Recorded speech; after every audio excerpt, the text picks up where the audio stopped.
సమాజ మార్పు కోసం బహిరంగ జీవితంలోకి అడుగుపెట్టిన మాజీ మావోయిస్టు బండి ప్రకాష్ అలియాస్ ప్రభాత్ ఆత్మీయ సమ్మేళనం మందమరి పట్టణంలోని సిఈఆర్ క్లబ్లో ఘనంగా నిర్వహించారు. ఈ కార్యక్రమంలో మాజీ ప్రభుత్వ విప్ నల్లాల ఓదేలు, వివిధ రాజకీయ పార్టీల నాయకులు, మేధావులు, పట్టణ ప్రజలు డప్పు చప్పులతో ఘనంగా స్వాగతం పలికారు. 40 సంవత్సరాలు అజ్ఞాతంలో ఉండి ప్రజల కోసం పనిచేసి ఈ మధ్యనే లొంగిపోయినటువంటి బండి ప్రకాష్ మందమరి వాసి కావడంతో అతని మిత్రులు, స్నేహితులు ఆయనను ఘనంగా సన్మానించారు. అనంతరం బండి ప్రకాష్ మాట్లాడుతూ గుండెలో ప్రాణం ఉన్నంత వరకు ప్రజల కోసం పనిచేస్తామని అన్నారు. చివరి వరకు ప్రజల పక్షాన ఉండే నేను ప్రజల సమస్యల కోసమే పోరాడతాను, ప్రజల కోసమే జీవిస్తాను, ప్రజల కోసమే చివరి వరకు పనిచేస్తాను. ఈ సమాజం అయితే మారుతుంది,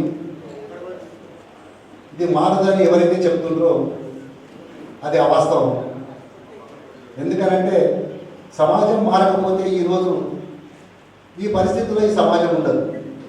మనము ఆదిమ సమాజం లాగానే ఆకులను తినుకుంటూ జంతు చర్మాలు కట్టుకొని బ్రతకాల్సిన వాళ్ళని, అదే ఒక మనకు అందరికీ నిదర్శనం.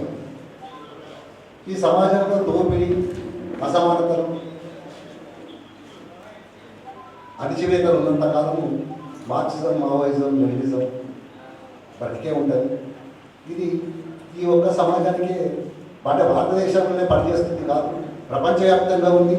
ప్రపంచవ్యాప్తంగా ఉన్న ఈ దీన్ని ఈరోజు ఏదో కొద్దిమంది అంటే దేశంలో ఉన్న వాళ్ళు కొద్దిమంది వ్యక్తులను చంపి మావోయిజాన్ని అంతం చేసినామని వాళ్ళ ఆత్మ సంతృప్తితో మాట్లాడుతూ ఉన్నారు.